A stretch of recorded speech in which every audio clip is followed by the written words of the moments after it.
Hello everybody. So, Phish back in Albany again tonight, and the second night already complete. One night remains, and how did we get started tonight? Well, looky there, we got started with a Possum. And I know I'm starting to repeat myself a little bit with Possum, but I do just find it so much more enjoyable back, when it's early up here as opposed to down here, You just, like the Hood here, you don't know what you're going to get with Hood. Turns out we just got like a normal set closing hood, but who knows? They could have got a little dirty with it. And as I adjust my pants, I pull my pants up a little bit, get serious now. All right.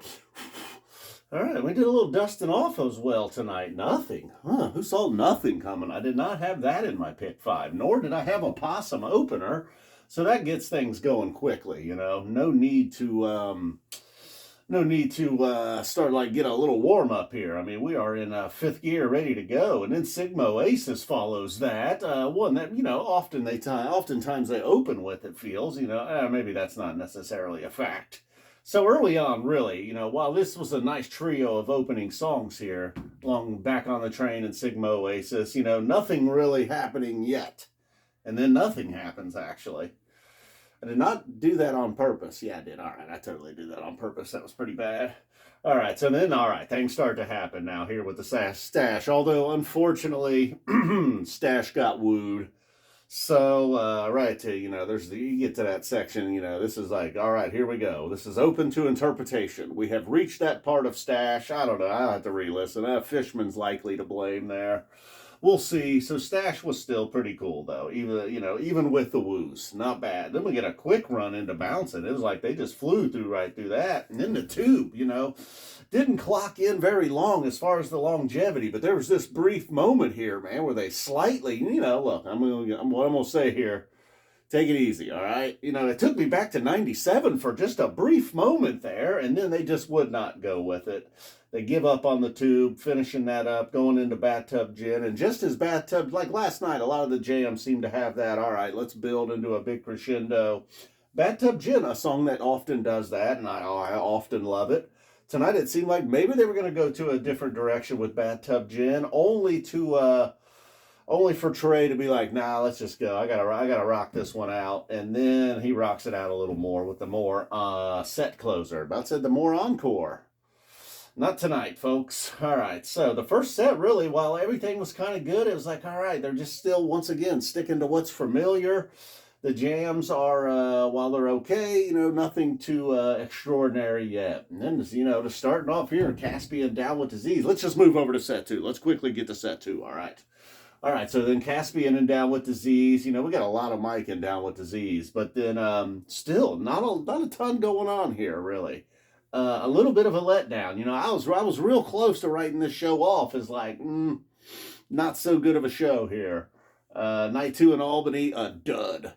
Get your threes ready. All right, then things got really weird. I mean, it was really weird. All right, all of this, man, it was really weird. All right, so then the Ruby Waves gets us started. Mike's tone too. Mike's tone is what got us kicking off in tube.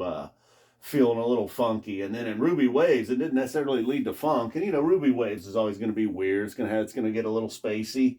And then, but it just didn't let up. And then into Fuego, one that they've just been absolutely destroying this year. And it got real straight. It was like, there was almost like it got eerie. And then, I don't know if we just straight got a what's the use tease, but it definitely felt like a what's the use moment in Fuego, only to go into what's the use. And, nod to the crowd for mostly doing their part. Some crowds do better than other, but Albany, in the quiet moments in both Fuego and What's the Use, they were able to calm down mostly. And then into Golden Age, still not done. A little more jamming in Golden Age, only to give way to Lonely Trip. Had to calm things down a little bit, cool off. I don't know what your dance moves were like during a lot of this. I don't know. How do you dance to that Fuego? Unsure. All right, so then Lonely Trip, they get through it, and then Harry Hood ending the set. It was just, a good, okay Hood. It was somewhere normal. Like I was saying, though, earlier, I think I started out by saying, at least you don't know. Possum, you pretty much know what you're going to get. It's going to rage, sure. Going to rock your face off. You know how to dance to it. But with Hood, you never know what you're going to get. So that's why I prefer a song like this down here rather than that. I don't know why I'm even complaining about Possum ending shows when they opened with it tonight. Because, like, shut up, man. All right, I will. So then, how'd the encore go? Look at this. Golgi apparatus, Slave to the traffic light. And then once again, the crowd doing their part. Slave really calming us down, only to build into a big, magnificent crescendo to end night two here. All the times they play it, I still love it. Trey seems to still love it. Same with Golgi, giving Golgi some love here. Still struggling with the G's, as you may notice here. I did well in Golden Age. I redeemed myself in Golden Age. Over here, Gin. I don't know, it kind of looks like Conan O'Brien's hair, maybe. The big G. This screwed Fuego over, man. I mean, that song deserves better than that second grader G. And like I said, I redeemed myself in Golden Age. Boy, that's nice. Only to then blow it. 2 G's in Golgi. Not a double G, man. All right, so that's it. I thought if we can compare, should we compare? What'd you think? I think last night, nah. All this weirdness. Ruby Waves, and as Ruby Waves was just before, when Mike switched tones, it took off. But I could already feel the groans. They're just sticking to what they're familiar with, huh? Well, maybe tomorrow night, we'll get some big surprises. Starting to worry about YEM and Divided Sky, though. Those were on my hit list coming into this. I guess maybe they're just staying away. Well, that's not true. I was going to say maybe they're just sort of staying away from the older composed stuff. Chickens. It's too chicken to play YEM in 24 in Albany. Divided Sky, though. If they don't, that's why we're here, to support the Divided Sky Foundation. These are benefit shows. DividedSky.org, of course. Boom. For all the information you need. And one more night in Albany. And then that's it. There is no fall tour. Kobe.